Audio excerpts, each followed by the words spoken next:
नमस्कार मुलांनो, आज आपण गुणाकार शाब्दिक उदाहरणे गुणाकाराची शाब्दिक उदाहरणे कशी सोडवायची ते आज आपण पाहूया।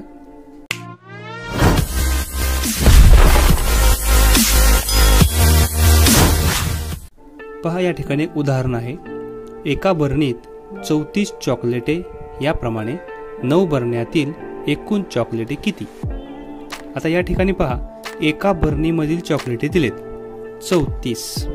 या ठिकाणी 34 लिहायचं आणि 9 बरण्यातील चॉकलेटे किती असे विचारलं। 9 बरण्यातील चॉकलेट आपण काढणार आहोत। या ठिकाणी 9 यांचा गुणाकार करायचा। आता पहा, 9 या संख्येने 4 ला गुणा। 9 चौक 36, हे 36 मधील 6 या ठिकाणी आणि 3 हा हातचा म्हणून वरती जाणार पुढच्या घरामध्ये दशकाच्या। हे 3 या ठिकाणी आले हातचा। आता 9 ने 3 ला गुणा। 9 त्रिक 27, 27 मध्ये 3 मिसळा।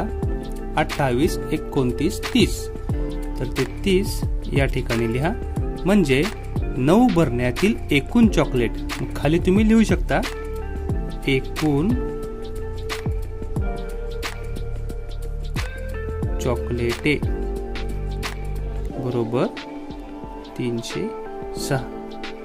तर अशाच पद्धतीने एक उदाहरण आणखी पाहूया आपण। एका पुस्तकाची किंमत 85 रुपये, तर अशा 5 पुस्तकांची एकूण किंमत किती। आता पहा, एका पुस्तकाची किंमत 85 रुपये आहे। 5 पुस्तकांची काढायची आहे। गुणाकार 5 ने या 5 ला गुणा। 5 5 25, 25 ला 5 हातचे गेले 2। आता 5 या संख्येने 8 या संख्येला गुणा। 5 8 40, 40 मध्ये 2 मिसळायचं। 41 42, ते 42 या ठिकाणी लिहा। म्हणजे उत्तर आलं 425। खाली लिहून ठेवायचं पुस्तकांची किंमत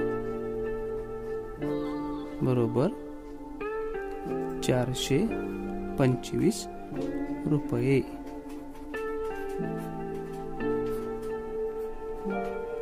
तर अशा पद्धतीने आपण शाब्दिक उदाहरणे गुणाकाराची सोडवू शकतो। धन्यवाद मुलांनो, या ठिकाणी आपण गुणाकाराची उदाहरणे तयार करायला शिकणार आहोत। या ठिकाणी पहा, माहिती काय दिले। एका रांगेत 15 झाडे, 9 रांगा। याचं उदाहरण आपण कसं तयार करू शकतो पहा। या ठिकाणी मी लिहितो, एका रांगेत